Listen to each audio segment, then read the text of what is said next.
Hey you guys, back with another episode of Combat Saturday. And today's video, what we're looking at is do not look your opponent in the eye, okay?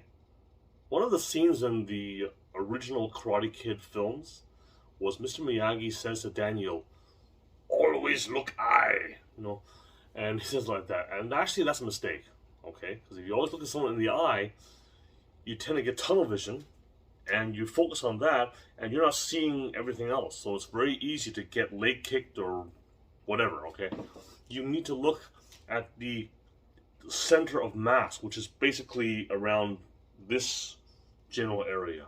So I'm going to change the camera angle in a bit to show you what it looks like when you're actually moving around. Okay, but you want to stand naturally and just tuck your chin down a little bit. Don't tuck it like this to cause tension, but just let it fall down enough so that you could hold a tennis ball on your chin. In fact, do I have? Oh yeah, tennis ball.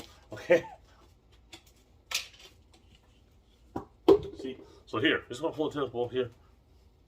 Now, of course, it's a little tricky to it causes tension a bit if you keep holding this thing for a long time, but by doing that, you understand how to position the head, okay? Now, and of course, it's kind of weird to do that, but you notice that when I move in things, I'm actually not, my head is actually pointing a little downwards, and it's not pointing like this. Because if I look at this, look at my chin here, look at this. If I look in the eye, it's very easy to get in this habit, and sticking out my chin, okay? And then you're asking to get hit, all right? So you need to keep that chin down. So that's why we say to hold a tennis ball on your chin, looking down, and that way you're actually looking downward. So here it's easy to kind of tuck your chin in. So if I do like a lay back, for example, right, I would bring my chin back like this, right? If I go to the side, I would, I'm still in that position. I'm still there. So my head looking down a bit. I'm still there. So I might look at my opponent in the eye, but I can also look down a bit. Depends. But I'm just moving my eyes around. I'm not moving my head around. I'm still in that kind of downward facing position. Okay. And when you're moving, with your peripheral vision, you should be able to see your feet. That's kind of the rule of thumb, I guess. When you're moving around, you should be able to see your lead foot. Okay. If you can't, it means that you've gone too far and you're looking too far up. And remember, if you can't see your lead foot, it means that you can't see your opponent's lead foot and what he's doing with it either. So he kick you. I've seen a lot of people, a lot of fights where people are just so focused on the eyes and the face, and then they go, ooh, so right. So you don't want to do that. Okay, you want to be centered, you want to be rooted, and you want to have that chin down without being tense, but have it down so that you're looking downwards a bit. Your head is aimed downwards a bit. Okay.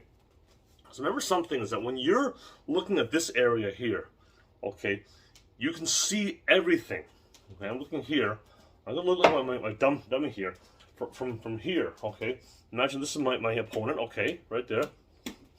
I'm here, and I can actually see the leg. I can see the arm. I can see everything. But if I'm looking here, I can't see the leg. Okay, I can see part of the lower arm. I can't see the leg at all. All right. So, so once again, all right, you deprive yourself of being able to see everything that your opponent is doing, and you're also sticking your chin out like this, and it's very easy to get knocked out. Believe me, many knockouts happen simply because someone's chin is up and hands are down. Okay, it's so simple. Chin down, hands up. All right, it's so simple, and it should be the very first thing you ever learn. But so many people stand in this in a stupid way. All right, and I'm sorry to say this, but a lot of Wing Chun people are among the worst. Okay, now Wing Chun is a fantastic system if it's done properly. Unfortunately, there are a lot of people who don't know what the hell they are doing, and they get their asses kicked. All right, that's not the system's fault. Okay, that is the fault of these idiot teachers and idiot practitioners. I don't know where they get this shit from, They do all this stupid stuff where they'll lean, all their weight is on the back foot, and they'll jet their chin like this, like that. They actually stand like this, and then they get knocked out. Okay, so I mean, don't be one of these morons. Okay, that is not being on center. Okay, they're always talking about center alignment, but that's not being centered. Okay, that's all your weight in the back, and I mean this feels so stupid doing this. It's stupid. Okay, it doesn't work. All right, so I'm gonna change the angle, and let's see how it looks when you're actually moving, and you can see the rest of me. Okay. All right, change the angle so you can see the entire body now. Okay. So with the positioning of the body, again, it comes back to the basic Wing Chun stance, the Yi Ji King Yung Mao. Okay, this is very important. Okay, a lot of people wonder why I mention this so much. Okay, it is your base, it is your foundation. Okay, and if people actually understood this properly, they wouldn't be doing all the stupid shit that I was mentioning earlier. Okay, so when you look at the stance here, all right, what you're doing, bend your legs. Oh, wait. Bend your legs, open up your heels, open your toes, and open your heels again. So this way, your feet are pointing inwards towards the imaginary triangle. Now, at the same time, you want to imagine that there's a string pulling up your head, kind of. So it's like this, like a string pulling your head up. So that will automatically tilt your chin a little forward. Okay, not like this. I'm not doing that. Okay, that's too much. Okay, just have a string here. This is my natural stance, but then string is pulling me up. So now my chin is down a bit. My legs are bent. My chin is down. Okay. My hands are in my guard position because this will represent having contact already. Okay. My hands are down here, natural position. Something comes up. Oh shit! Right. Now I have something. Okay. I'm now asking. We now have a conversation with my opponent. Okay. Something comes up. Oh, what's that? Is the energy going this way? Boom. Is it going this way? Boom. Right. Okay. But until there is contact, I have to protect myself. Okay. So this position, we have our feet here, our chin down because our head is being pulled up. Now I simply turn my foot out, and I can move. See, this way. Remember I told you about how you have to see your lead foot? I can see my foot. And I'm looking downwards on an angle here. Okay? That's the thing, right? You need to always be able to see your lead foot, and that way you can see what your opponent is doing too. Okay? I mean, unless he's got laser vision in his eyes can't hurt you. Alright? His hands can hurt you. His knees and kicks can hurt you. His elbows can hurt you. Okay? But his eyes can't. Alright? His head can hurt you, but you can still see his head using your peripheral vision. Okay? And that's a test too, right? Try and look and see how much you can make it with your peripheral vision. Okay? Now I have my resonator guitar here. Okay? Who's gonna be my imaginary opponent. Okay? Well, it's a very short opponent. Okay? But anyway, let's see. Head's about here. Okay? So I'm looking there. So right now, see? So there's my range. I can see, I can reach the headstock here, okay? So bang, see? I can still see everything.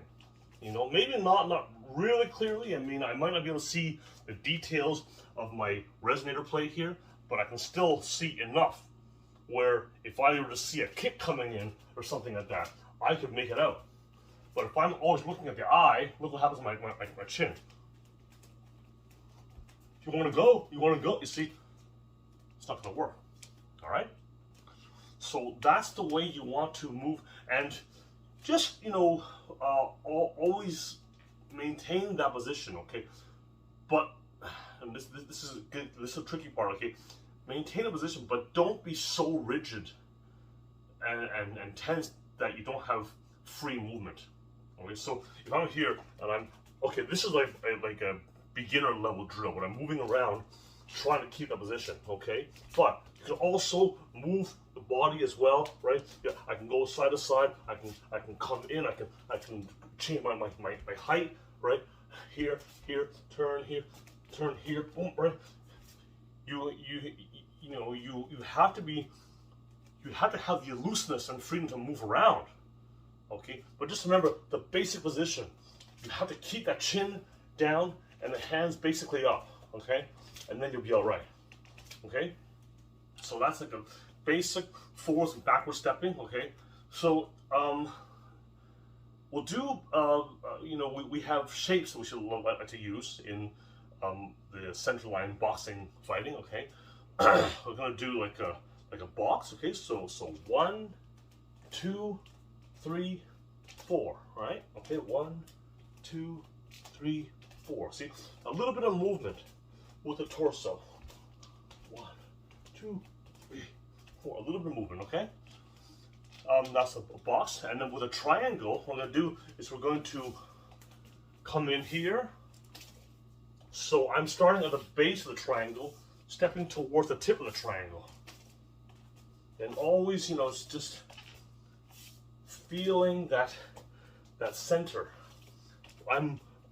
This is where I'm centered, right? This is where I'm centered as well, but I want to start moving that center around. Okay? That's an inside triangle, and an outside triangle is when I'm starting at the tip. So I'm starting at the tip and stepping off.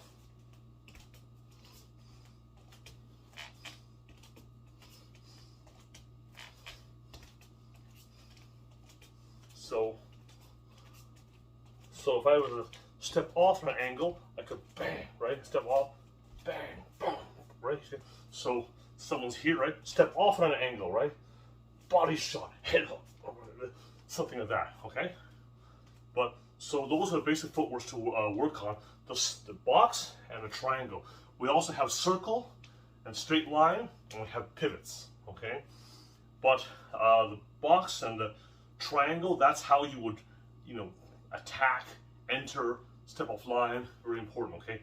But the most important thing, remember that, keep that chin a little bit down, right? So that you can see your lead foot. When you move around, you can see your lead foot, you know you got it right. When you can see ahead and see your lead foot, you know you got it right, okay?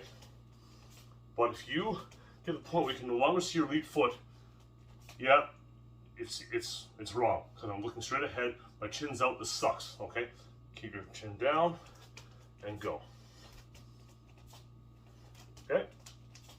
Okay, there we go. And again, for Wing Chun people out there who've been taught this incorrect way, I don't care if your Sifu said to do it this way, okay?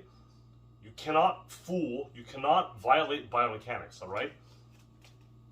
This is not being on center. Take a look at this shit, okay?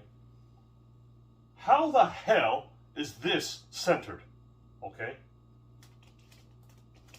Look at this shit here. Look at this shit, okay? My chin is all sticking out, okay? And my hands are extended with no contact yet, okay? What the fuck, all right? Okay, so here, yeah, okay? Make sure you have the body centered, okay? Again, it comes from the Yiji King Ma stance, okay? Here, chin down, and from there, I can move. It's right in your stance, okay? Okay? You don't stand here, being centered, and suddenly do this. What the hell is this shit supposed to be? Okay? Alright, so anyways, yeah. Do not always look at the opponent in the eye, okay? Look at the center, alright? And that way, you see everything. And remember, if you can't see your lead foot moving around, you can't see your opponents either. Alright? So, that's the video. Any questions, let me know, as always, and see you guys soon.